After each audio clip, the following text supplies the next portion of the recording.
Krishna, c'est toi que je viens prier. Krishna, c'est toi que je viens prier. Que l'abeille de mon mental goûte le miel de tes pieds de lotus à satiété.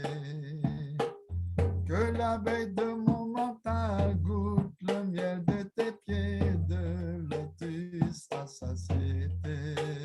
Krishna Deva Bhavam Tam Bande.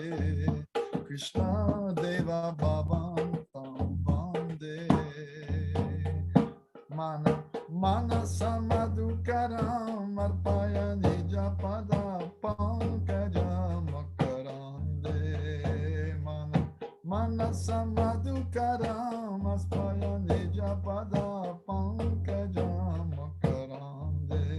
Krishna Deva Bhavam Tam Bande.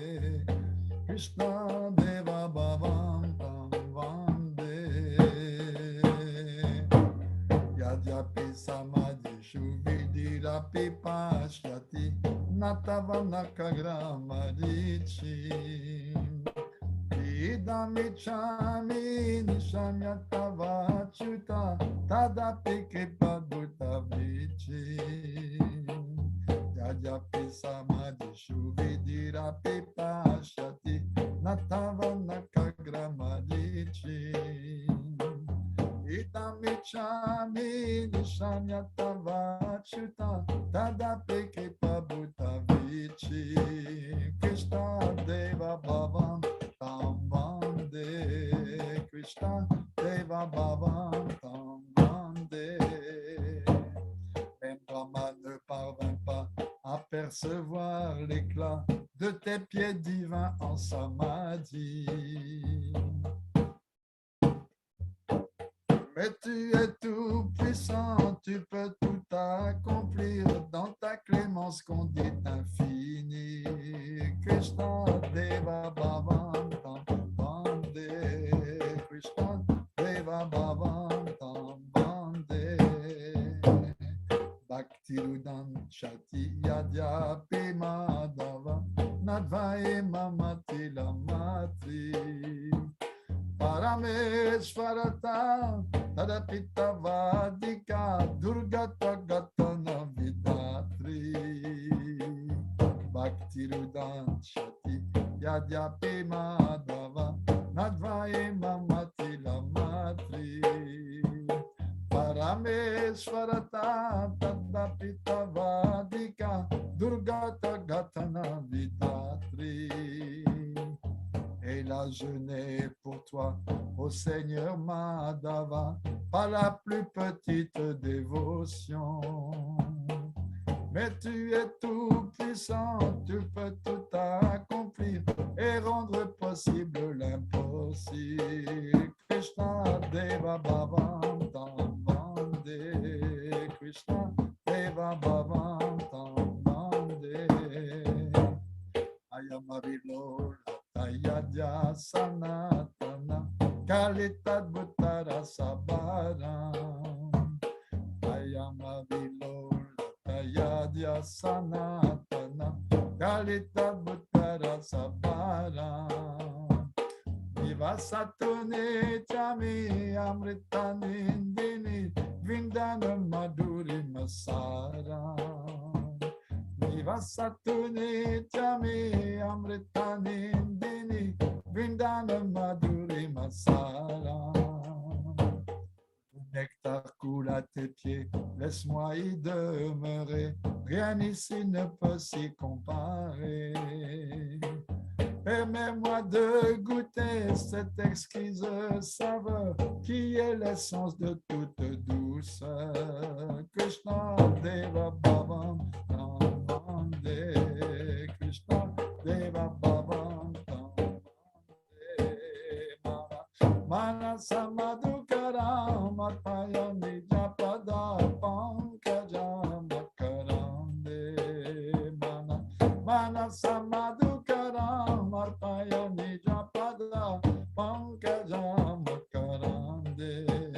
Krishna He Krishna He Krishna He Krishna He Krishna, Hare Krishna, Hare Krishna, Hare Krishna, Hare Jaya Rupa Goswami, Jaya Rupa Goswami, Rupa Goswami, Jaya Rupa Goswami, Jaya Rupa Goswami, Jaya Rupa Goswami, Rupa Goswami, Jaya Rupa Goswami, Haribo, Haribo, Haribo, Gora Haribo, Nitya Gora Haribo, Haribo, Haribo, Nitya Gora Haribo, Nitya Go Premanande, Hari Haribo.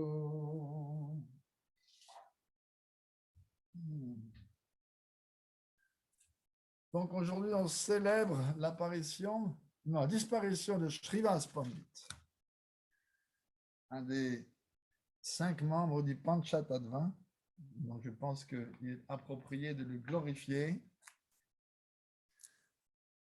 Qui est Srivas? Srivas n'est pas différent de Narada Muni. Dans le Panchatattva, il y en a 3 qui sont Vishnu Tattva, Mahaprabhu, Nityananda Prabhu, Advaita Prabhu, et Gadadhar Pandit, il est Shakti Tattva, puisqu'il n'est pas différent de Srimati Radharani.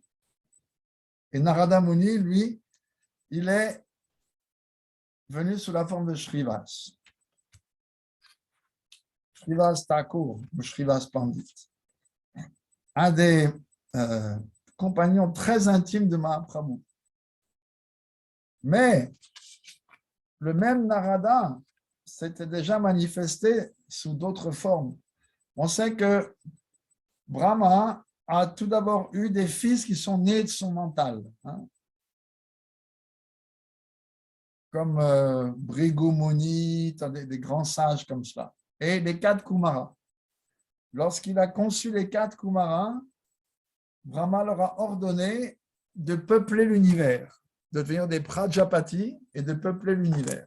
Mais les Kumaras n'ont pas accepté et se sont vite enfuis dans la forêt faire des austérités. Et pour ne pas risquer de tomber victime des tentations de Maya, ils ont décidé de rester toujours dans une forme de petits-enfants, donc pas affectés donc par la Maya, toujours sous la forme d'enfants. Après les Kumaras, Brahma a conçu Narada. Narada est né de la gorge de Brahma, pas de son mental, de sa gorge. Et quand il est venu au monde, Brahma lui a donné la même injonction qu'à ses frères, les Kumaras, de peupler l'univers, de devenir un Prajapati. Mais Narada a décliné en disant non, je veux suivre l'exemple de mes frères, je veux aller dans la forêt faire des austérités. Brahma lui a dit non, non, tu dois exécuter mon ordre. Non, non, je ne veux pas embrasser la vie de famille, je veux aller dans la forêt faire des austérités pour me dédier à l'adoration du Seigneur, Narayan. Brahma lui a dit si tu ne m'écoutes pas, je vais te maudire. Tu ne veux pas rentrer dans la vie de famille, très bien. Eh bien, tu vas naître comme un Gandharva, un Kinara, sur les planètes édéniques. Et là, tu vas avoir des centaines d'épouses et danser avec des milliers d'apsaras. Tu ne veux pas rentrer dans la vie de famille, avoir une femme, tu vas en avoir des centaines. Et donc, maudit par son père, Narada a repris naissance comme un Gandharva. Et là, il n'a toujours pas voulu se marier, mais il dansait quand même à la cour d'Indra. Et Brahma, un jour, a décidé de descendre sur terre, faire un sacrifice. Il a laissé tomber sa fleur de lotus. Elle est tombée au Gujarat, au Rajasthan, là où, un endroit qu'on appelle Pushkar, le lac de Pushkar. Le lotus, en tombant, a créé un lac. Et là, Brahma a décidé de faire un sacrifice. Et il a demandé à Narada de venir de sa planète, où il était comme un Gandharva, de descendre et de venir danser comme introduction de bon augure pour le sacrifice. Alors Narada, lui, très, très sage, on dit bien le sage Narada, il est venu, mais il a commencé à danser pratiquement tout nu devant son père. il voulait se faire maudire pour que cette malédiction d'être un Gandharva entouré de femmes cesse. Et donc, quand Brahma, bien sûr, l'a vu danser à moitié nu, il est rentré vraiment en grande colère. Et là, il l'a maudit aussi. À ce sujet, je me souviens que quand j'ai visité le lac de Pushkar, la première fois en 1977, les brahmanes locaux, ils racontent une histoire. Ils disent que Narada, Brahma est venu avec son épouse, parce que pour faire un sacrifice, un grihastha doit avoir son épouse à côté de lui.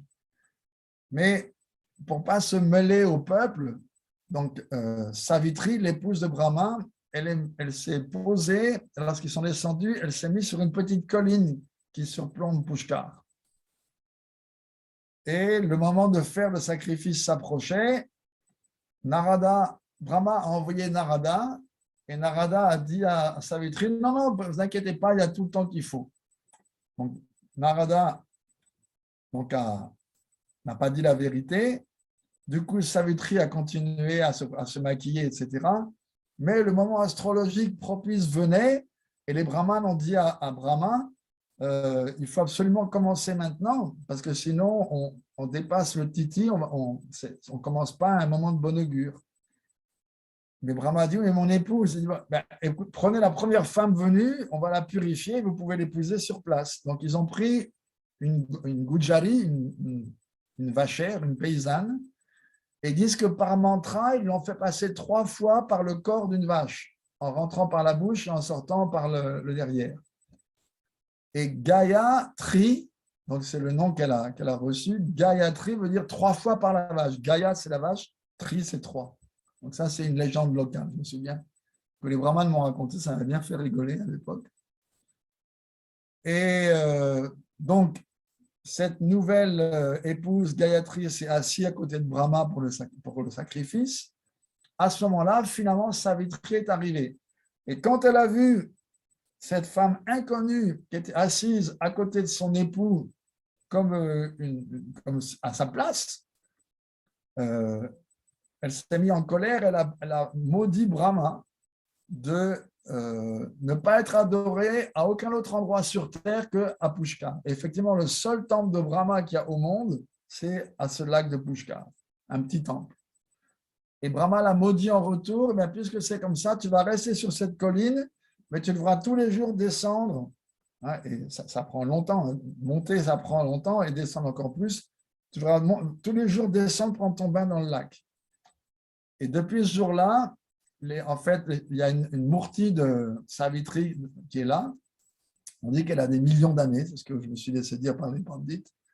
Et eux, sur leur japa, ils chantent le Brahma Gayatri. Ils ne chantent pas le Mahamantra. Donc, ils n'ont le japa comme nous et ils chantent le Brahma Gayatri toute la journée. Et tous les jours, le Pujari descend jusqu'au lac, puiser une jarre pour le bain de la mourti. Donc, Narada, lorsqu'il a commencé donc à danser à moitié nu, Brahma l'a maudit. Et c'est là qu'il a dit, puisque tu ne sais pas te comporter correctement, je te maudis de reprendre naissance comme un Shudra.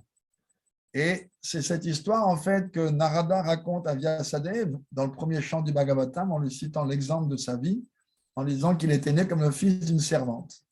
Alors, comment est-ce que le grand Narada était né comme le fils d'une servante ordinaire, une femme ordinaire, qui ne savait même pas qui était son père parce qu'elle avait connu plusieurs hommes? À ce moment-là, on comprend, c'était dû à la malédiction de Brahma, la deuxième malédiction. Mais Narada, pendant la saison des pluies, des Bhaktivedanta, des sages, et Srila Narayana Maharaj nous dit que c'était les Kumaras en fait, ils sont venus et cette femme, la mère de Narada, les a servis. Lui aussi a aidé, sans doute, à débarrasser la table ou à servir. Et il dit dans le Bhagavatam qu'une seule fois, avec leur permission, il a pris les restes de leur Mahaprasad. Srila Narayana Maharaj, il ajoute qu'ils lui ont donné un mantra, ils lui ont révélé un mantra, et donc il s'est dédié à la pratique de ce mantra. Et on voit dans le Bhagavatam toute cette histoire, Narada qui s'est établi dans la forêt près d'une rivière, et il a médité sur son mantra jusqu'à ce qu'un jour, Narada, la Murti qu'il adorait, son Ishtadev, Narayan, pardon, s'est révélé à lui un moment et aussitôt, il a disparu. Et alors que Narada était en train de se lamenter, le Seigneur Narayan lui a dit, dans cette vie, tu ne me verras plus parce que je ne me montre pas à ceux qui ne sont pas complètement dédiés. Et Narayan Maharaj aussi nous a révélé, en fait, l'attachement de Narada, c'était quoi? Qu'il n'était pas complètement dédié, il était attaché à vivre dans un endroit dans la vertu. Il était attaché à vivre là, dans la forêt, sous les grands arbres, près d'une rivière, un endroit dans la vertu, dans le calme. Ça, c'est son attachement à la vertu. Et à cause de cette impureté, entre guillemets, donc il n'a pas pu voir le Seigneur davantage dans cette vie. Mais il a continué sa pratique et lorsqu'il a atteint mantra siddhi, la perfection, alors il dit lui-même, la mort et l'illumination se sont produites instantanément, tout comme l'éclair et sa lumière. Donc, lorsque la mort est venue, il dit, Narada a mis son pied sur la tête de la mort et il a manifesté son corps spirituel et il est devenu le cosmonaute transcendantal qui parcourt les trois mondes et qui a toutes sortes de divertissements avec Narayan et avec Krishna également. Donc ce même Narada a voulu participer au divertissement de Mahaprabhu, donc il est venu sous la forme de Shrivas Pandit ou Shrivas Thakur.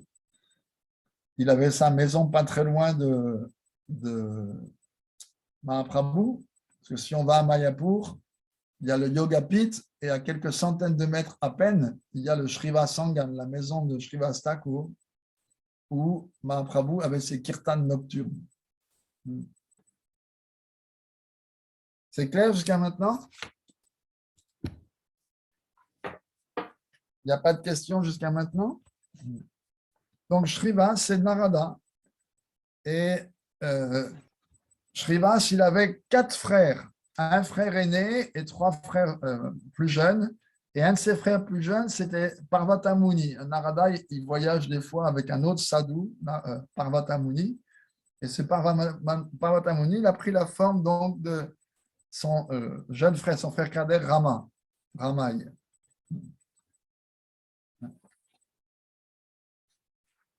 Et l'épouse de Shrivas Thakur, Malini, parce que dans ce lila, Narada Muni s'est marié.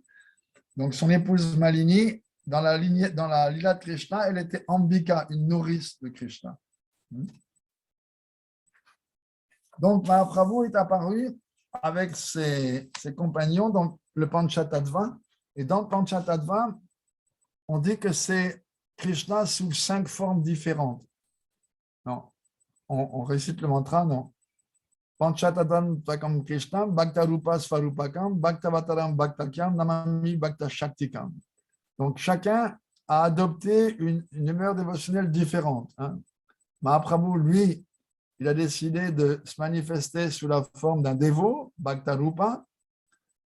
Nityananda, le sentiment dévotionnel de Bhakta Svarupa, l'expansion d'un dévot. Advaita Acharya, Bhaktavatara, l'incarnation d'un dévot. Et Bhakta Shakti, l'énergie d'un dévot, ça c'est Gadadhar Pandit. Et le pur dévot, Bhaktakya, ça c'est Shrivas Pandit. Pour pouvoir donc savourer différentes saveurs, différents goûts dans les relations divines.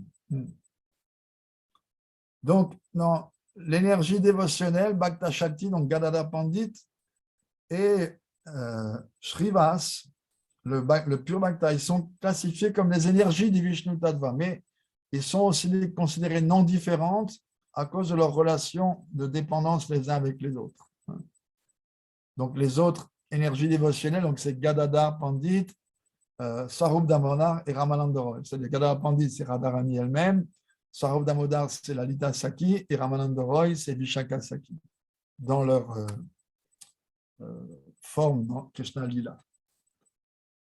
Donc, dans les Écritures, c'est expliqué que Shrivas avait donc 4 frères. Son frère aîné avait une fille appelée Narayani. Cette Narayani, son époux, a quitté son corps pendant qu'elle était enceinte. Donc, elle a quitté la demeure de son époux et elle est venue habiter à Mayapur chez Srivas Pandit. Et donc, elle est devenue la mère, donc cet enfant qu'elle portait en son sein, c'est le grand Vrindavan Das Thakur. Donc, ça, c'est la nièce de Srivas Pandit, Narayani. Donc, Srivas, lui, était complètement plongé dans la dévotion, mais Nimai Pandit, Mahaprabhu, Sri Gauranga, au début de ses divertissements, il a manifesté tout un divertissement de pandits, de jeunes érudits. Et il avait maîtrisé ce qu'on appelait Navanyaya, la nouvelle logique qui était à la mode à Navadvip. Nimai Pandit avait un esprit de génie. Lorsqu'il rencontrait des dévots dans la rue, il leur exposait des points de logique qu'il établissait et ensuite il les contredisait. Ou alors il faisait des joutes verbales avec les dévots, il disait tous leurs arguments et après il expliquait comment ils auraient pu en fait défendre leurs arguments avec d'autres logiques. Et une fois, un jour, Srivas Pandit l'a rencontré, Nimai Pandit dans la rue, il lui a dit, les gens, en fait, ils étudient pour devenir des dévots de Krishna. À quoi sert l'étude si ce n'est pas pour devenir un dévot? Ne perds pas ton temps. Essaie de commencer à adorer Krishna le plus tôt possible, dès que possible. Donc Mahaprabhu a été très heureux d'entendre ces paroles venant de la bouche de son grand dévot et il lui a répondu, vous êtes un dévot et par votre grâce, certainement, un jour, j'obtiendrai de la dévotion pour Krishna.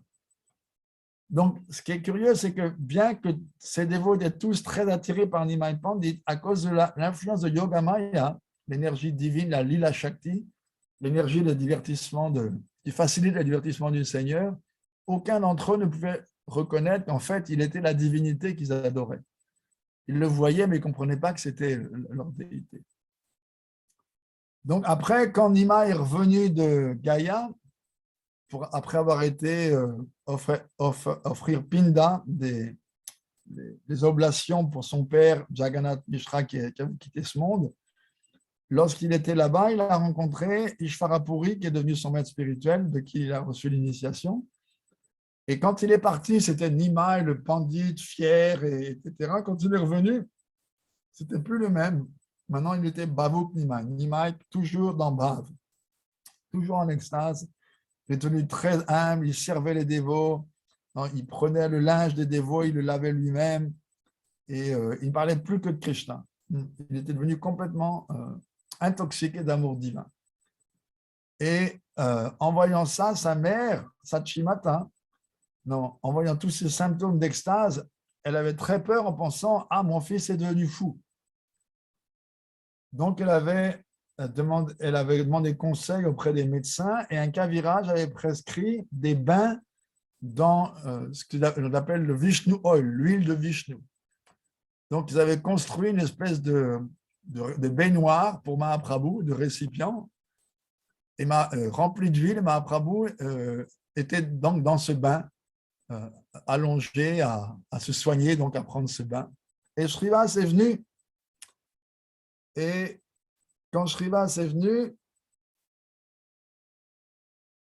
simplement en le voyant, Mahaprabhu est tombé en extase de voir un dévot de si grand. Évidemment, c'est Narada Muni, c'est un pur dévot.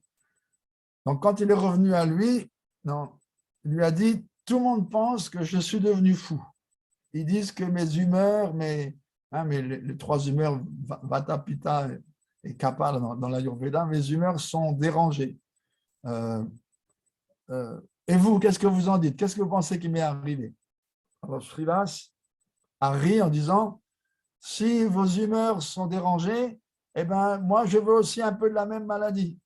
En fait, je vois que des vagues de sentiments de dévotion très puissants parcourent votre corps, ils sont pénétrés en vous.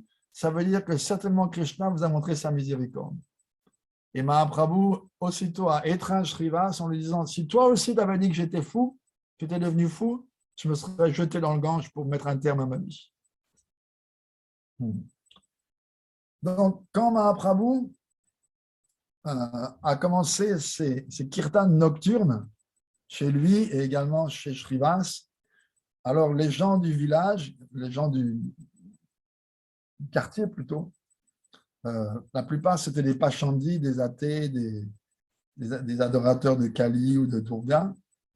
Ils ont commencé à se plaindre. Oui, on ne peut plus dormir, ils font ces kirtans toute la nuit, c'est insupportable. Certains disaient à Shrivas, on va prendre une paire de bœufs, attacher ta maison et leur faire tirer dans le Gange. Comme ça, tu pourras voguer sur le Gange et chanter tant que tu voudras, tu ne casseras plus les oreilles. Et certains disaient, non, le roi va venir, va vous punir, hein, le roi musulman. Et Shrivas Pandit, qui était impressionnable, on dit, il croyait ces rumeurs, donc il a pris peur et il a commencé à adorer Nishringadev pour être protégé. Donc, le Seigneur qui sait toutes choses, hein, Vishwambar Mahaprabhu, comprenant que Shrivas était donc affecté, avait peur, un jour, il s'est rendu à la maison de Shrivas, il a donné un coup de pied dans la porte en disant « Qui est-ce que tu adores? Sur qui médites-tu? Tu médites, regarde, celui que tu adores est là devant toi. Je vais sauver les justes et je vais détruire les mécréants. Ne te fais plus de soucis. » Et en disant ça, Mahaprabhu s'est assis et il a pris la forme de Nishringadev. Il a révélé la forme de Nishringadev. Donc, quand Shrivas a vu cette manifestation extraordinaire, non, il était complètement envahi d'extase. Il a commencé à chanter des prières. Mahaprabhu était très content, lui a dit d'appeler sa femme et les membres de sa famille et pour leur montrer sa forme divine. Et justement, la jeune Narayani était là et il lui a donné du prashad et il lui a fait chanter le Saint-Nom. Après, un autre événement avec Shrivas, c'était également à la maison de Shrivas, quand Nityananda Prabhu est venu de Vrindavan à Mayapur. Si vous vous souvenez, Nityananda était à Vrindavan, il était complètement dans l'humeur de Balaram, envahi par l'humeur de Balaram. Et il appelait partout, où est mon Kanaya, où est mon Kanaya? Une grande séparation de son jeune frère. Et une voix venant du ciel lui dit, ton Kanaya n'est pas là, mais si tu vas à Navadvip, au Bengale, tu vas le trouver, il t'attend là-bas. Donc, non. Nityananda Prabhu est parti pour le Bengale, à pied, comme toujours. À l'époque, il n'y avait pas d'autre moyen de se déplacer. Et quand il est arrivé, il s'est dit, si vraiment ce Nima est qu'on m'a dit être mon frère Kanaya, si c'est vraiment lui, il saura où je suis. Donc, il s'est caché dans la maison de Bhagavanacharya. Et Mahaprabhu, ce matin-là, a dit à ses compagnons, « Oh, il y a une grande personnalité qui est arrivée aujourd'hui. J'ai vu, il était sur un chariot avec l'emblème du palmier, ça c'est Balaram. Allez à sa recherche. » Alors les dévots étaient partout, ils n'ont pas trouvé. Ils sont revenus bredouilles, Mahaprabhu dit, « Ok, je vais aller avec vous. » Et bien sûr, comme il est l'âme suprême, omnisciente, il a été droit à la maison de Bhagavanacharya et ils se sont rencontrés. Et quand ils se sont rencontrés, il y avait un échange d'extase tellement grand, ils se sont étreints l'un l'autre et se sont évanouis l'un l'autre. Et c'est Mahaprabhu le premier qui est revenu à ses esprits et il a pris Nityananda sur ses genoux. Et là, Shrivas a dit, oh, c'est curieux, d'habitude, c'est Anantadev qui porte Vishnu, mais là, c'est Vishnu qui porte Anantadev. Hein, puisque Balaram, c'est de lui que vient Ananta. Et Mahaprabhu, il n'est pas différent de Vishnu. C'est Shrivas donc, qui a dit ça en disant, donc, quelque chose de très particulier, on voit quelque chose qui est renversé aujourd'hui. Et quand ils se sont... Et à partir de ce moment-là, Mahaprabhu a commencé vraiment son mouvement de Sankirtan. Tant que Nityananda n'était pas venu, il n'avait pas démarré. Et Nityananda était connu comme un avaduta. Les gens disent c'est un avaduta, c'est-à-dire une personne qui est un paramahamsa qui est au-delà de toutes les règles et régulations, complètement avec un comportement pas conventionnel. Et depuis ce jour-là, plus personne l'appelait Nityananda, tout le monde l'appelait avaduta. Avaduta, ça veut dire le fou divin, le divine madman. Non, le fou. Sa folie, c'est le Krishna Prem, bien sûr. Donc, quand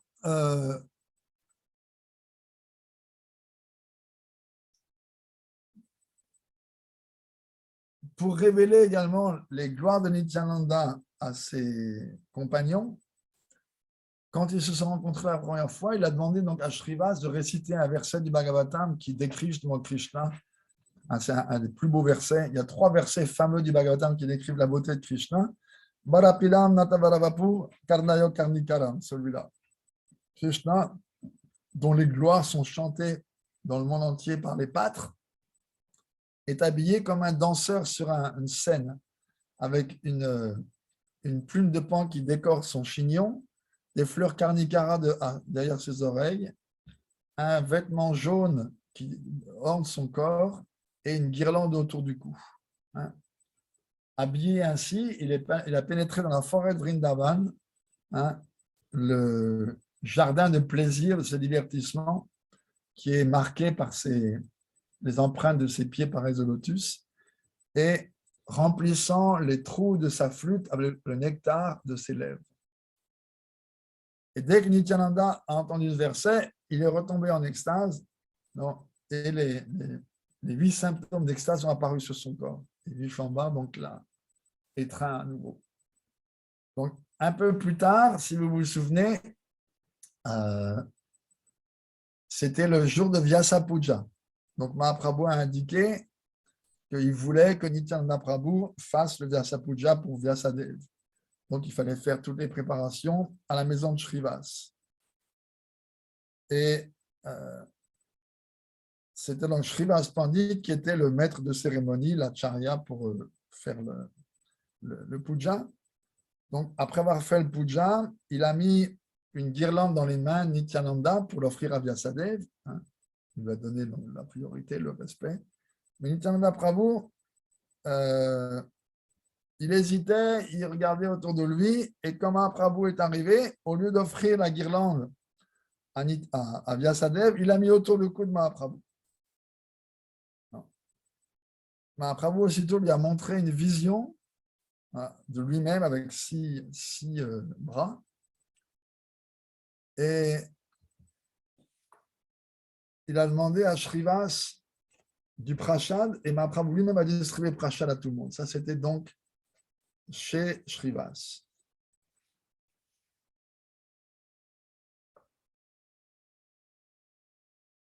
Donc, quand Mahaprabhu voulait faire ses kirtans de façon très intime, il choisissait Shrivas Sangan, donc la maison de Shrivas Thakur. Et là, il faisait les kirtans à porte fermée, afin que les personnes qui étaient au cœur, qui n'avaient pas la dikar ne puissent pas venir. Donc, ceux qui ont refusé l'entrée, ils ont commencé à critiquer Mahaprabhu et ses compagnons, à les insulter, mais ils ont ignoré leurs insultes, ils ont continué à chanter. Tout comme on dit que la danse rasa était passée en un clin d'œil pour les gopis et pour Krishna, également les nuits, comme ça, surtout le premier jour ils ont commencé, c'était un jour d'Ekadasi, et toute la nuit ils ont dansé. Et cette nuit, elle aurait paru pour eux passer aussi en un instant. Et à la fin de la nuit, Mahaprabhu s'est assis sur l'autel, il a pris toutes les shalagram shila qui étaient sur l'autel, il les a mis sur ses genoux, et il a révélé sa forme divine aux dévots. Et à ce moment-là, les dévots lui ont tous offert donc, du prashad. Également, chez Shrivas, c'est là que Mahaprabhu a manifesté sa grande, on dit Mahaprakash Lila, la grande épiphanie, la grande manifestation, où pendant 21 heures, Mahaprabhu est resté assis sur l'autel en prenant la forme de Vishnu, et tous les dévots sont venus, lui ont offert de leurs hommages, lui ont offert toute une adoration. Et à ce moment-là, il a demandé à tous les dévots de demander des bénédictions. Et à chacun, il a donné les bénédictions selon leur désir personnel du cœur. Donc, ça a donc duré 21 heures. Et c'est dit que pendant ces 21 heures, Mahaprabhu a pris la forme de plein d'avatars selon les humeurs de ses dévots. Parce que les dévots peuvent, dans leur svarup, avoir différentes rasas avec Krishna, mais dans la lila de Mahaprabhu, tout le monde est dans Dasyaras. Tout le monde, par rapport à Mahaprabhu, est dans Dasyaras. Ce n'est pas qu'il y en a qui sont dans Sakyaras, dans Madhuryaras, etc. Non. Ils peuvent être dans Madhuryaras avec Krishna, mais Mahaprabhu, il est Krishna qui a oublié qu'il était Krishna. Krishna dans le sentiment de Radharani. Donc les rasas avec lui, ce ne sont pas les rasas qui s'appliquent à Vrindavan, mais tout le monde est dans le même sentiment de serviteur, d'Asyaras. Mais un jour, la belle-mère de Shrivas, donc la mère de Malini, elle voulait assister au kirtan. Elle voulait voir Mahaprabhu danser. Donc, elle s'est cachée dans un coin de la cour, dans un panier on peut dire un grand panier rond comment ça s'appelle, en osier. Elle s'est cachée là avec le capuchon, enfin le couvercle, et après elle a levé le couvercle pour voir. Mais Mahaprabhu, tout de suite, il a dit « Ah, je ne sais pas ce qu'il y a aujourd'hui, mais je ne ressens pas la même joie, il doit y avoir un intrus. » Alors ils ont cherché partout, et Shrivas a trouvé, donc sa belle-mère, il l'a fait sortir de là, il l'a chassée, mais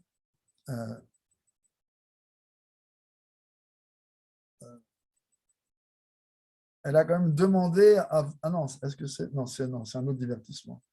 Voilà.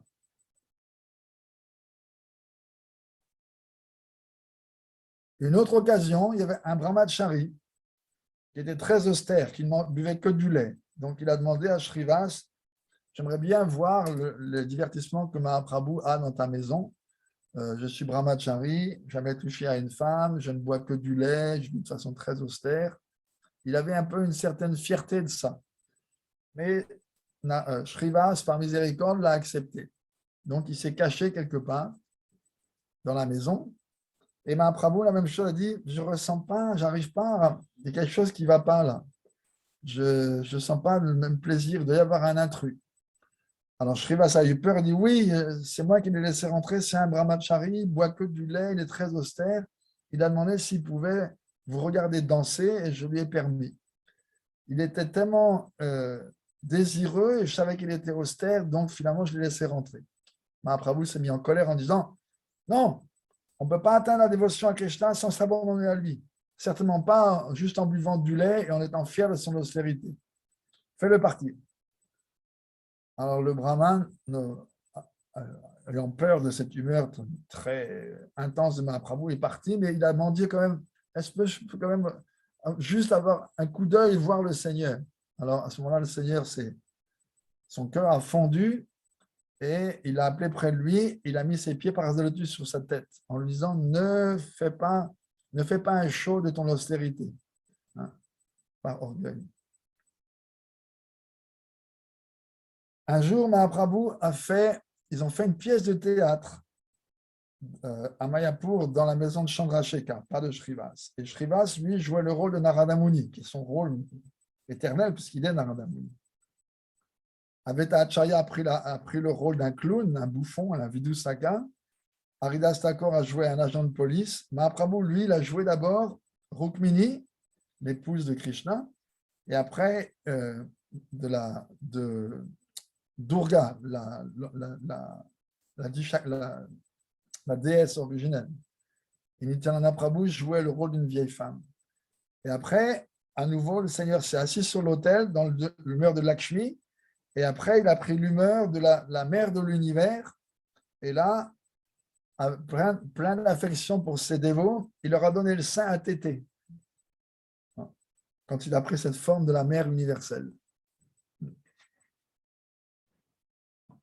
Un jour, beaucoup de brahmanes étaient très, très dépités de ne pas pouvoir participer au kirtan de Mahaprabhu.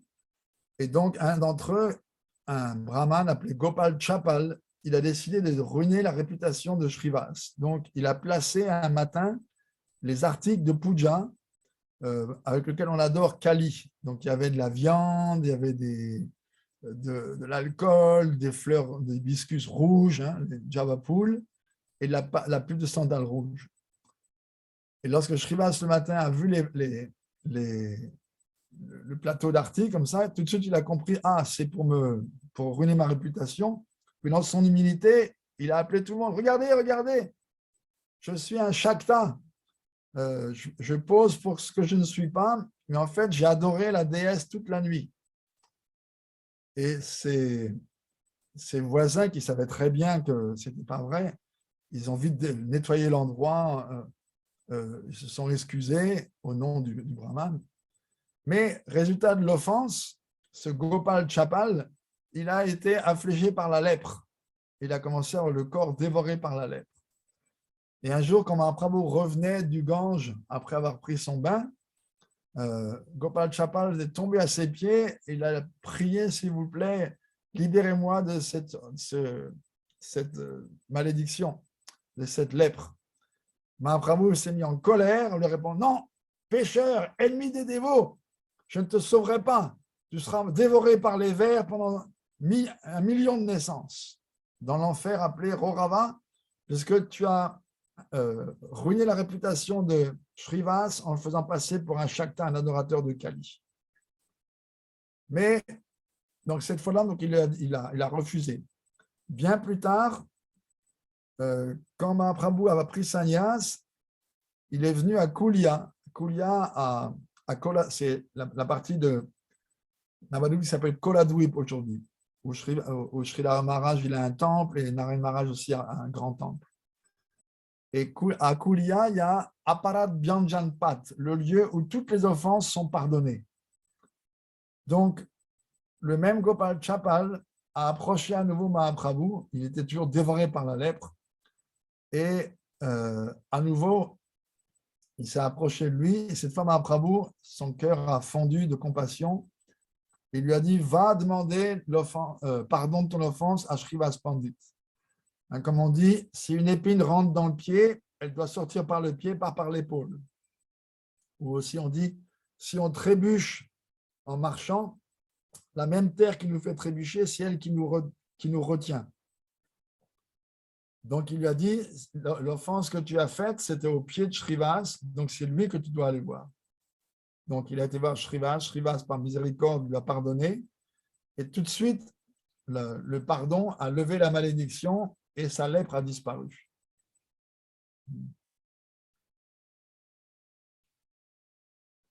Une autre fois, il y avait dans l'ashram de Devananda Pandit un grand brahmana qui récitait le Bhagavatam mais avec un accent impersonnel. Shrivas est venu à sa maison, l'entendre, à son ashram, écouter le Bhagavatam. Et dès qu'il a entendu les versets du Bhagavatam, comme c'était un pur dévot, il est rentré en extase.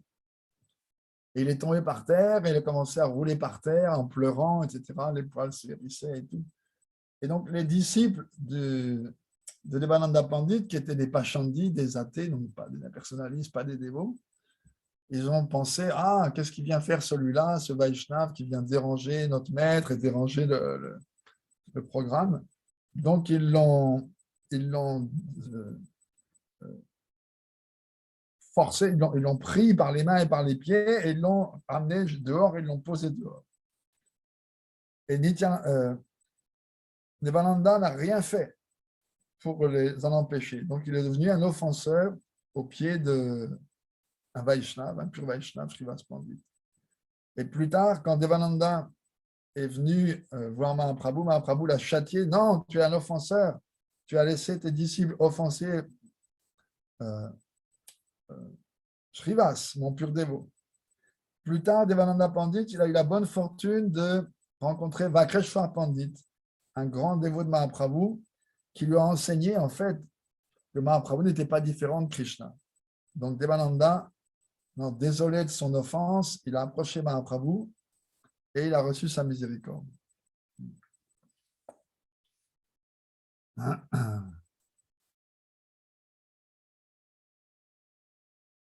Aussi, un trait étonnant de la personnalité de Shrivas, c'est qu'une nuit pendant le kirtan, Non. Alors que Mahaprabhu était en train de reprendre ses esprits, donc ils allaient aller au Gange avec ses dévots. Euh, les dévots, ils donnaient des fois, ils baignaient le Seigneur à Srivasangan. Après qu'il ait dansé, il était en sueur, etc. Et une des servantes de Srivas, qui s'appelait Duki, Duki, ça veut dire la malheureuse, euh, elle, en voyant Mahaprabhu danser, Mahaprabhu a remarqué que lorsqu'elle elle le regardait danser, elle avait les larmes plein les yeux. Il a remarqué aussi qu'avec beaucoup de dévotion, c'est elle qui remplissait les jarres d'eau du Gange pour son bain. Alors, quand il a vu ça, il lui dit, oh, je suis très content de toi et je vais changer ton nom. Maintenant, tu t'appelleras plus Duki, tu t'appelleras Suki. Suki, ça veut dire l'heureuse. Et une autre fois, pendant le kirtan même de Mahaprabhu chez Srivas, hein, le seul fils de Srivas a quitté son corps pendant le kirtan. Peut-être vous vous rappelez de cet incident. Et, mais Srivas avait peur que les lamentations des femmes qui ont commencé à pleurer, ça allait déranger Mahaprabhu. Donc il a été chez elle en disant ne faites pas de bruit. Il a commencé à leur prêcher qu'en fait on n'était pas le corps, etc. Mais elles ont continué à pleurer. Il leur a dit écoutez, si vous n'arrêtez pas, je vais me jeter dans le Gange. Donc là, elles se sont arrêtées. Mais plus tard, dans la nuit, le kirtan s'est arrêté et Mahaprabhu, en revenant à ses sens, a dit il y a quelque chose qui tourne pas rond. Il y a quelque chose, je crois qu'il y a une tragédie qui s'est passée ici. Qu'est-ce qui s'est passé? Alors, Srivas a répondu qu'est-ce qui peut se passer de mal quand j'ai votre visage souriant pareil à la lune dans ma maison? Mais un des autres dévots a dit oh, Prabhu, en fait, le seul fils de Srivas, son fils unique, a quitté son corps pendant le kirtan. Prabhu dit pourquoi est-ce que personne ne m'a rien dit jusqu'à maintenant? Alors ils ont dit c'est Srivas qui nous a dit de ne pas vous dire parce qu'il avait peur que ça dérange votre kirtan. Alors Mahaprabhu, quand il a entendu ça, il s'est mis à pleurer en disant comment est-ce que je ne peux jamais abandonner un dévot qui a une telle dévotion pour moi? Et après, il est rentré dans la maison, il s'est assis près de l'enfant et il l'a ramené à la conscience. Il lui a dit enfant, pourquoi est-ce que tu veux quitter la maison d'un tel grand dévot comme Srivas? Et l'enfant, ressuscité, a répondu les quelques jours que je devais passer chez Srivas sont terminés et sur votre ordre, je vais à ma prochaine destinée. Moi, je suis un jiva sans aucune indépendance, je dépends complètement de vous, je ne peux pas aller contre vos souhaits, donc je suis mon destin. Mais soyez miséricordieux envers moi que jamais je n'oublie vos pieds par lotus, quelle que soit la naissance que je reprenne. Donc, quand les membres de la famille de Srivas ont entendu ça, aussitôt leur lamentation est partie et Mahaprabhu était tellement ému par la dévotion de Srivas, il a dit écoute, à partir d'aujourd'hui, Nityananda et moi, on va devenir tes fils, on ne te quittera jamais. Ça, c'est un peu des gloires de Srivas. Un jour aussi, un incident étonnant. Mahaprabhu lui dit Srivas, tu as une grande famille, mais comment tu fais pour te maintenir? Je ne vois pas que tu ne travailles pas, tu n'as pas de revenus, comment est-ce que tu fais? Alors, Srivas a répondu en souriant, en frappant 3 fois dans ses mains. 1, 2, 3. Mahaprabhu lui a dit, qu'est-ce que tu veux dire? Eh bien, c'est très simple. Si le premier jour, non, Narayan n'envoie pas de nourriture, on va jeûner. Si le deuxième jour, pas de nourriture, on jeûnera aussi. Troisième jour, pareil. Maintenant, si le quatrième jour, on n'a rien à manger, pas de problème, je me jette dans le Gange avec toute la famille. Et quand il a entendu ça, Mahaprabhu lui a dit, écoute, même si la déesse Lakshmi, elle doit aller mendier, jamais qu'il ne manquera de rien chez toi. Tu auras toujours ce qu'il te faut.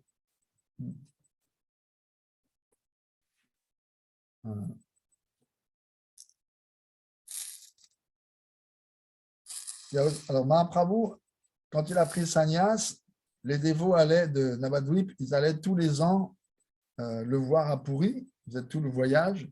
C'était Shivananda Sen qui faisait tous les arrangements pour les péages, les traversées de rivières, le prachad et tout. Et Srivas donc venait avec le groupe tous les ans. Et quand Mahaprabhu dansait pendant le kirtan, le festival, donc il faisait 7 groupes de kirtan, et dans chaque groupe, il y avait un chanteur principal et un danseur principal. Donc, Srivas, il était le chanteur principal dans un des groupes, hein, dans lequel Nityananda Prabhu était le danseur principal. Et à une occasion comme ça, de ce grand kirtan que tout le monde regardait, donc le roi Prataparudra, fasciné, regardait le kirtan, et Srivas Thakur était là, juste devant eux. Et Srivas, dans son extase, il est venu, il s'est mis juste devant le roi, et le roi était appuyé sur son serviteur Harichandan. Alors Harichandan, il a fait signe, il a tapé sur l'épaule de Srivas en disant « Bouge-toi, bouge-toi ». Parce qu'il voulait que le roi puisse bien voir. Donc, il l'a fait plusieurs fois, il a continué à pousser, et Srivas était tellement absorbé qu'il ne s'en est pas rendu compte, et finalement, quand le Harichandan l'a poussé un peu plus, Srivas s'est retourné, et dans son extase, il lui a donné une grande claque. Alors, l'officier, le serviteur était super gêné, il allait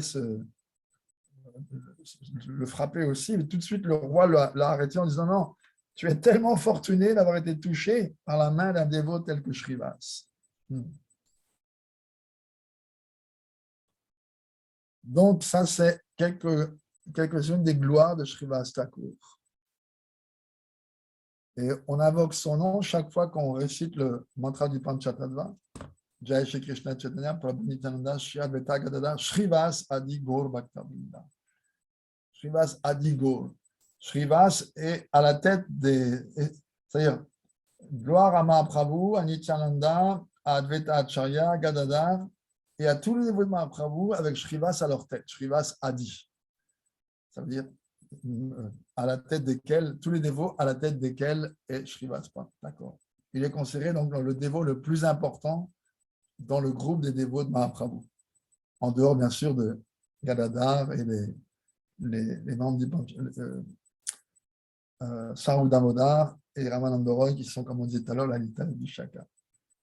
Donc voilà un petit peu de glorification de Srivas Thakur le jour de sa disparition. On peut prier à Narada Muni parce qu'il est dans notre Sampradaya, hein, il est dans la lignée de Brahma. Il y a Krishna, Brahma, Narada. Narada, Vyas, Madhva, et ensuite un groupe de noms de la Madhva Sampradaya, et ensuite on vient à Mahaprabhu. Donc on peut prier Narada comme un de nos gourous.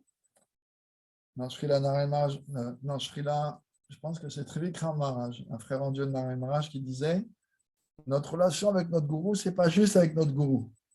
Quand on devient disciple d'un gourou authentique, on est automatiquement relié à toute la gourou parampara. Donc, on dit Guru Varga, ma Guru Varga, ma dynastie, on peut dire la dynastie de mes gourous. Ça veut dire que on n'est pas juste disciple de telle personne, mais on est également connecté avec le gourou de cette personne et celui-là, et le sien, et le sien, et le sien. Donc, notre Guru Varga, c'est tout le monde jusqu'à Brahma. On est dans cette Brahma Madhva, Gaudiya Sampradaya. Et certainement, Narada Muni est un des plus grands maîtres. On voit, le Bhagavatam, pratiquement, il y a tellement d'histoires de Narada. Narada apparaît partout. De qui Narada n'est pas le gourou? Il est le gourou de Dhruva, de Prahlad, des Pratcheta, de Vyasadeva lui-même. Donc, Narada a un rôle très important dans notre Sampradaya. Et dans sa forme de Narada aussi, Narada, dans la Lila de Krishna, il a des divertissements. C'est un peu pas le trouble fait, mais il fait toujours des choses pour glorifier, pour pimenter un peu les divertissements. Il y a un divertissement qui me revient à l'esprit à ce moment-là. Un jour, vous savez que les gopis de Vrindavan, elles écrivent des lettres d'amour à Krishna. Mais comment elles écrivent des lettres d'amour à Krishna? Avec des guirlandes. Elles font une guirlande et la place des fleurs dans la guirlande, leur parfum, etc., les couleurs, etc., ça écrit un message. Alors, une fois, Lalita était donc là en train de écrire une lettre en guirlande. Et elle disait, ah, pas comme ça. Donc, elle disait sa guirlande, elle remettait, OK. Et juste à ce moment-là, euh, Narada est arrivé. Et non, Krishna est arrivé. Non, d'abord Narada. Narada est arrivé. Et il a demandé, oh, Lalita, donc elle a offert son hommage. Et il lui a demandé, Lalita Saki, qu'est-ce que vous faites? Alors, il dit, je suis en train d'écrire une lettre à Krishna sous forme de guirlande, mais je ne suis pas vraiment sûr que c'est ça que je veux dire. Alors, elle levait la guirlande comme ça, et Narada dit, regarde, voilà Krishna qui arrive justement, mets-lui autour du cou, comme ça tu pourras bien voir si c'est ça que tu veux dire. Alors, Lalita a suivi l'instruction de Narada, elle a offert la guirlande à Krishna, et à ce moment-là, ce coquin de Narada a dit, Seigneur, jamais je ne vous ai demandé aucune faveur. S'il vous plaît, accordez-moi une faveur. Ah oui, c'est quoi cette faveur? J'ai toujours voulu vous voir vous balancer sur une balançoire avec Lalita Saki. Bon. Aussitôt, Yogamaya a produit une balançoire. Il y a un endroit, ça s'appelle Lalita Kund, près de Nandagaon, c'était tout près de la maison de Krishna, donc le palais de Krishna, du père de Krishna. Donc, Narada a contemplé Krishna et Lalita sur la balançoire, et Krishna, lui, fait toujours des tours pendables. Ces balançoires, elles peuvent faire le tour du portique, on peut dire. Alors, Krishna a commencé à envoyer la balançoire de plus en plus haut, de plus en plus haut, de plus en plus haut.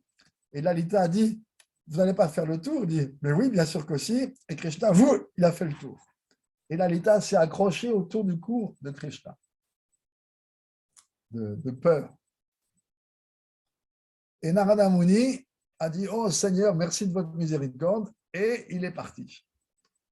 Il est parti où? Il est parti à Barshana, qui est à quelques kilomètres de là. Et Radharani était sur son balcon avec des Sakis, ses amis. Et Narada est arrivé avec sa vina en chantant Lalita Raman, Lalita Raman, Lalita Raman, Lalita Raman. L'autre chantait Radhika Raman. Ça veut dire qu'il chante Radhika Raman. Là, il chantait Lalita Raman. Alors, quand elle a entendu ça, Radharani a dit oh, Pranam, Muniraj, oh, mes hommages au maître, au plus grand des sages. Mais qu'est-ce que vous chantez? Alors, Narada a répliqué du tac au tac je chante ce que je vois.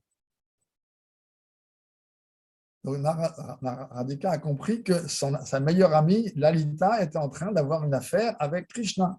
Alors, Lalita a tous les droits, c'est une héroïne indépendante, une Yuteshwari, une chef de groupe. C'est une naïka, elle a une relation avec Krishna, mais c'est quand même la meilleure amie de Radhika. Donc, Radhika s'est sentie un petit peu bluffée, un petit peu trichée. Donc, elle a pris une armée de gopis et elles ont marché droit sur Lalita Kund. Et Krishna était là avec Lalita sur la balançoire, etc. Et tout d'un coup, il voit un nuage se profiler à l'horizon, un nuage qui se déplace très rapidement, un nuage de poussière. Et de nuage de poussière a émergé Radha dans un mood de man, comme on l'écrivait l'autre jour, cette espèce de colère boudeuse. Manini Radha, entourée de ses sakis. Et aussitôt, Krishna dit, mais qu'est-ce qui se passe? Il dit, oui, alors comme ça, on se balance avec ma meilleure copine, c'est quoi cette histoire? Donc, Radhika a cherché un prétexte pour une querelle amoureuse. Et Krishna lui a dit, mais qui Ah, d'accord, Narada, je comprends maintenant. C'est Narada qui a fait ce tour. Et donc, Yogamaya a manifesté une balançoire encore plus grande et ils ont pris place tous ensemble, Krishna, Lalita et Radha sur la balançoire. Et Krishna a fait le même coup avec Radha, il a fait tourner la balançoire autour du portique. Et donc, les deux, Lalita et Radha, se tenaient autour du cou de Krishna. Et après, Krishna a créé un lac à cet endroit-là et ils se sont divers. D'abord, ils ont fait une danse, c'est un rasastali. Il y a la marque d'un grand cercle dans les endroits de Vrindavan où il y a une danse rasa, donc là c'est un rasastali. Et après la danse rasa, Krishna donc, a manifesté un lac dans lequel ils se sont rafraîchis en se divertissant, en se rafraîchissant dans les eaux du lac. C'est un endroit super joli, très simple, un petit temple où on voit sur l'autel, il y a donc d'un côté, là où d'habitude il y a Radha, c'est Lalita qui est là, sur l'autel.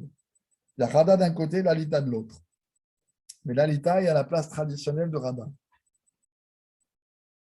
Et un kund très joli, c'est un endroit que j'aime bien. Mais bon, quand on va à Nandagan, il y a tellement d'endroits à visiter qu'on ne va pas souvent. Chaque fois, je dis allons à Radha, allons à Yamuna Kund, allons à Lalita Kund. Alors, de temps en temps, on y va. Une année sur deux, une année sur trois. Parce qu'autour il y a Nandagan lui-même, il y a Charan Pahari. Quand Akrura est arrivé à Vrindavan pour emmener Krishna à Mathura, c'est là qu'il est arrivé et là où il a vu les empreintes des pieds de Krishna. Et effectivement, là, ils ont fait un petit temple. Dans le roc, il y a les empreintes des pieds de Krishna qui ont fondu la pierre. Krishna jouait de sa flûte et l'effet de la flûte de Krishna, c'est que les choses mobiles deviennent immobiles et les choses immobiles deviennent mobiles. Donc, la pierre immobile, elle a fondu et les empreintes des pieds de Krishna donc, se sont imprimées dans la pierre. Il y a 3 Charan Pahari comme ça à Vrindavan. Et d'habitude, on en visite au moins 2 à chaque fois qu'on fait Parikram. À côté, il y a aussi Pavan Sarovar, où le grand-père de Krishna avait donc fait un grand lac. Et là, il y avait des divertissements de Radha et les gopis se baignaient d'un côté du lac et Krishna et les gopas de l'autre côté. Et des fois, Krishna, il plongeait sous l'eau. Il allait jusque là où Radharani était en train de se baigner et il faisait comme si c'était un crocodile. Il attrapait Radha par les pieds, il la tirait. Donc Radha faisait celle qui avait peur, mais en fait, elle était très contente en sachant tout de suite que c'était son bien-aimé qui venait. C'est sur les bords de ce lac, d'ailleurs, que Sanatan Goswami a fait une partie faisait une partie de son ascèse, son bhajan, à Pavan Sarovar. Il y avait à Vrindavan, bien sûr, en arrivant, près de Madan Mohan, Madan Tera, la colline de Madan, Dvasaditya Tila, la colline des 12 soleils. Parce qu'une fois, quand Krishna a combattu avec Kaliya, il est resté pendant 2 heures dans l'eau. Et Radharani a pensé, mais mon bien-aimé, il doit être congelé d'être resté comme ça 2 heures dans l'eau. Il doit avoir très froid, lui qui a un corps tellement sensible. Donc, on sait que Radharani, tous les jours, elle fait Surya Puja. Elle adore le soleil pour le bénéfice de Krishna. Donc, ce jour-là, elle a demandé au soleil, si jamais vous avez été content de mon adoration, s'il vous plaît, réchauffez mon bien-aimé. Donc, le débat du soleil a pris 12 formes. Vadasaditya, parce qu'en fait, effectivement, il y a 12 Aditya, 12 phases du soleil. Elles se sont manifestées les 12 à la fois et elles ont séché Krishna en un clin d'œil. Et donc, ça s'appelle Dvasaditya Tila, la colline des 12 soleils. Et c'est là que Sanatan Goswami faisait son bhajan en arrivant à Vrindavan. Après, il l'a fait aussi à Pavan Sarovar et il l'a fait aussi sur les bords de Manasi Ganga, à Chakaleshwar. Donc, 3 endroits du Parikram où il a fait ses divertissements. Il a fait son bhajan. Et Sanatana Goswami, donc c'est lui qui a écrit le Brihad Bhagavatamrita. Ben, je pense qu'on commencera donc la prochaine fois, la semaine prochaine, puisque aujourd'hui, la disparition de Srivas Pandit, on ne pouvait pas ne pas glorifier. Srila Narayana Maharaj dit la seule façon de faire de l'avancement, c'est de glorifier les compagnons du Seigneur le jour de l'apparition ou disparition. Une autre fois, il a dit la seule façon de faire l'avancement, c'est de chanter 64 tours. Une autre fois, il dit la seule façon de faire l'avancement, c'est pendant Kartik, de visiter les lieux où Krishna a eu ses divertissements à Vrindavan et d'entendre le kata des divertissements qui sont déroulés à cet endroit-là en particulier. Et ça, c'est la façon d'obtenir la perfection. Voilà. Eh bien, on va chanter un petit peu.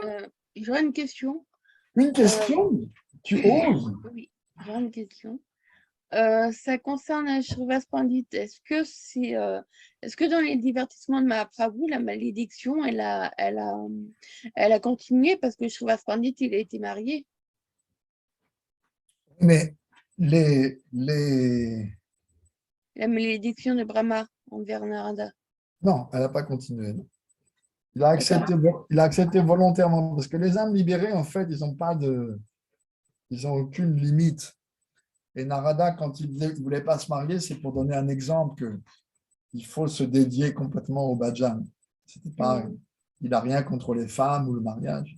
D'ailleurs, il y a un lila, justement, où quand Narada a posé la question à Krishna, mais qu'est-ce que c'est que Maya?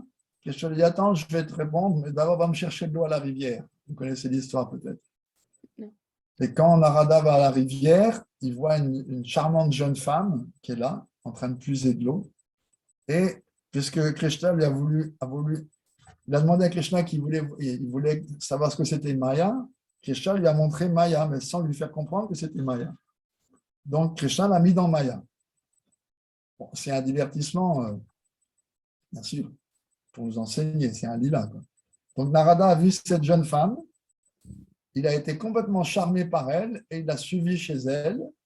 Et quand le père de la jeune femme a vu ce beau jeune homme arriver avec sa fille, aussitôt il lui a offert sa fille en mariage. Donc Narada s'est marié avec cette jeune femme. Les années ont passé, ils ont eu des enfants. Et un jour, il y a eu une mousson terrible et il y a une crue qui a commencé à inonder le village. La rivière a monté, monté, monté. Tout le monde est monté dans les arbres, monté sur les toits. Narada était sur le toit avec sa femme et ses enfants. Ils avaient 4 enfants. Et l'eau a continué à monter, donc ils ont été emportés par le courant. Donc Narada, dans une main, il tenait la main de sa femme qui, elle, tenait les 2 enfants. Et dans l'autre main, Narada avait les 2 autres enfants. Mais à un moment, le courant était tellement puissant que 2 enfants sont partis et pour sauver sa femme, il a dû lâcher. Mais après, il y a eu un tourbillon et sa femme elle-même, il a dû la lâcher avec les enfants. Ils ont disparu. Narada a pratiquement coulé, s'est pratiquement noyé et quand il est revenu à lui, il était sur la plage, enfin sur la plage, sur le bord de la rivière, une île et aucune trace de sa femme et de ses enfants. Donc, il était dans la lamentation. Et tout d'un coup, il a entendu une procession, des trompettes, des tambours, des shenailles. Il était là sous un arbre, encore un peu ébahi. Il a failli se noyer. Et il y a un brahman qui est approché, qui a regardé sa main, qui a dit au grand chambellan du roi, oui, c'est bien lui, d'après les calculs, c'est lui. C'est lui qui doit être notre prochain roi. Donc, il lui a expliqué, voilà, notre roi vient de mourir et d'après mes calculs astrologiques, on m'a dit qu'on trouverait le prochain roi à cet endroit-là avec telle marque. Et effectivement, c'est l'endroit et vous avez les marques de la royauté dans vos mains, donc vous êtes notre prochain roi. Donc, ils ont fait monter Narada sur un éléphant royal, ils l'ont ramené au palais et ils l'ont baigné, ils l'ont intronisé roi. Il s'est retrouvé donc à la tête d'un harem. le harem du roi. Quelque temps après ça, la reine a quitté son corps, la première reine. Alors, ils ont fait il y avait comme un creux dans lequel ils brûlaient donc les morts. Donc, le cadavre de la reine était en train d'être brûlé et le chambellan s'est approché de Narada en disant « Majesté, il faut que vous suiviez la coutume. » Alors, il dit « Quelle coutume ?» Eh bien, la coutume veut que si le roi meurt, les reines, la reine donc, le suit, mais si c'est la reine qui meurt, c'est le roi qui doit la suivre. Alors Narada a dit, mais ça c'est vos coutumes, moi je suis un étranger. Non, non, vous n'êtes pas un étranger, vous êtes notre roi maintenant depuis longtemps. Vous avez des princes, etc., des princesses, des enfants. Donc, Maharaj, je vous en prie, rejoignez votre épouse en feu. Et Narada a demandé, s'il vous plaît, donnez-moi juste le temps d'aller à la rivière chanter mon Gayatri. Très bien. Il est rentré dans la rivière chanter son Gayatri, et là, tout a disparu. Il s'est retrouvé là où Krishna l'avait envoyé, près de la rivière, là où il avait vu la jeune femme la première fois. Il s'est tout rappelé et il est revenu avec de l'eau pour Krishna. Krishna dit, eh ben Narada, t'en as pris du temps, là, je t'attends depuis ça fait longtemps que je t'attends, l'eau que je t'ai demandé d'aller chercher. Et il lui a dit, maintenant tu as la réponse à ta question, qu'est-ce que c'est Maya? Donc ça, c'était toute une illusion créée par Maya pour faire comprendre à Narada qu'est-ce que c'était que l'illusion. Tout ça, en fait, c'était tout un show, toute cette histoire. Mais il a cru qu'il était marié, qu'il avait des enfants, qu'il avait perdu sa femme et ses enfants dans l'inondation, qu'il était devenu un nouveau roi, à nouveau avec des reines, des princes, des enfants et tout. Et finalement, il fallait qu'il se jette dans le feu de la funéraire là, de son épouse. Et quand il s'est mis au bord de la rivière, il a chanté son Gayatri, il s'est rappelé de Krishna, et il a vu Krishna qui lui dit, Narada, j'attends mon eau. Voilà. C'est vraiment fascinant. Je ne connaissais pas cette histoire, mais c'est un bon exemple pour nous. Il y a aussi l'histoire de Narada qui voulait... c'était quoi cette histoire? Ah oui, Narada qui a dit à Krishna, oui, en fait, tout le monde est attiré par vous parce que vous avez une tête particulière, ce visage tellement séduisant. S'il vous plaît, donnez-moi votre visage pour une fois.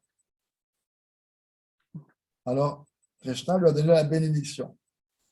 Et Narada, donc pris par Yogamaya, bien sûr, parce que lui, ce n'est pas Mahamaya, il est allé au Swayamvar d'une princesse, une grande princesse. Et il s'est approché en pensant qu'il avait la tête de Vishnu, donc que la princesse allait lui mettre la guirlande autour du cou. La princesse ne l'a même pas regardé. Alors, il a bougé plusieurs fois dans la ligne des princes, et finalement, à chaque fois, la princesse le dédaignait. Et tout d'un coup, Krishna lui-même est apparu, et là, la princesse a mis sa guirlande autour du cou de Krishna. Alors, Narada était complètement là, dégoûté, en disant « Oh, tu m'as triché !» Et Krishna lui a dit « Mais tu m'as triché, tu m'as dit que tu me donnerais ton visage, et maintenant c'est toi qui es venu, et tu as pris cette princesse que je désirais. » Et Krishna a demandé a dit à Narada « Mais regarde-toi dans cette vasque d'eau. » Et là, Narada a vu que Krishna lui avait donné le visage d'un singe, parce que Hari, ça veut dire aussi singe. Donne-moi ton visage de Hari. Mais Hari veut dire singe, donc il avait donné un visage de singe pour le mettre en garde, en fait. Donc ça, c'est des divertissements. Krishna Govinda Govinda Gopala Krishna Govinda Govinda Gopala Krishna Govinda Govinda Gopala Krishna Govinda Govinda Gopala Murali Manohar Nandalala Murali Manohar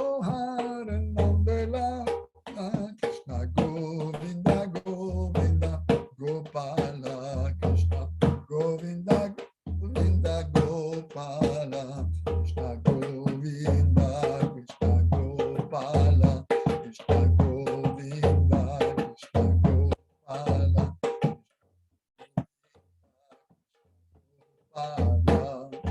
Krishna Govinda, Govinda Gopala, Krishna Govinda, Govinda Gopala, Giridharadhari Nanda Dulal, Giridharadhari Nanda Dulal, Giridharadhari Shama Sundar, Giridharadhari Shama Sundar, Krishna Govinda, Govinda Gopala, Krishna Govinda, Govinda Gopala, Krishna Govinda, Krishna Gopala, Krishna Govinda, Krishna Gopala, Krishna Govinda, Krishna Gopala, Krishna Govinda, Krishna Gopala, Krishna Govinda, Krishna Gopala, Murali Manohar Nandalala, Murali Manohar Nandalala, Giridharadhari Shama Sundar, Giridharadhari Shama Sundar, Krishna Govinda, Govinda Gopala, Krishna Govinda, Govinda Gopala, Krishna Govinda, Krishna Govinda, Krishna Gopala, Krishna Gopala, Krishna Govinda, Krishna Govinda, Krishna Gopala, Krishna Gopala, Krishna Govinda, Krishna Gopala, Krishna Govinda, Krishna Gopala, Krishna Chaitanya, Chaitanya Gauranga, Krishna Chaitanya, Chaitanya Gauranga, Nimai Vishwamba Mahaprabhu,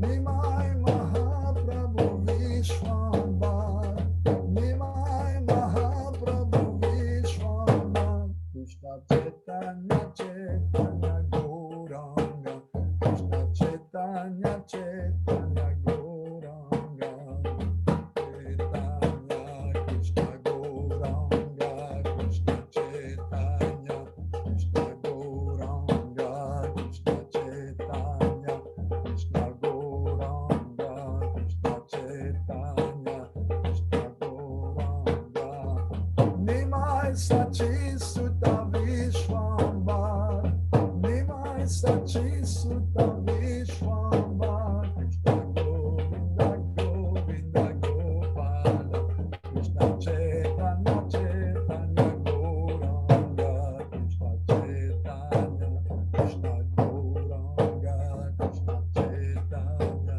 Krishna Gauranga, Nimai Sachi Sutta Vishwambar, Nimai Sachi Sutta Vishwambar, Krishna Chaitanya, Chaitanya Gauranga, Krishna Chaitanya, Chaitanya Gauranga, Krishna Chaitanya, Krishna Gauranga, Krishna Chaitanya, Krishna Gauranga. Haribol!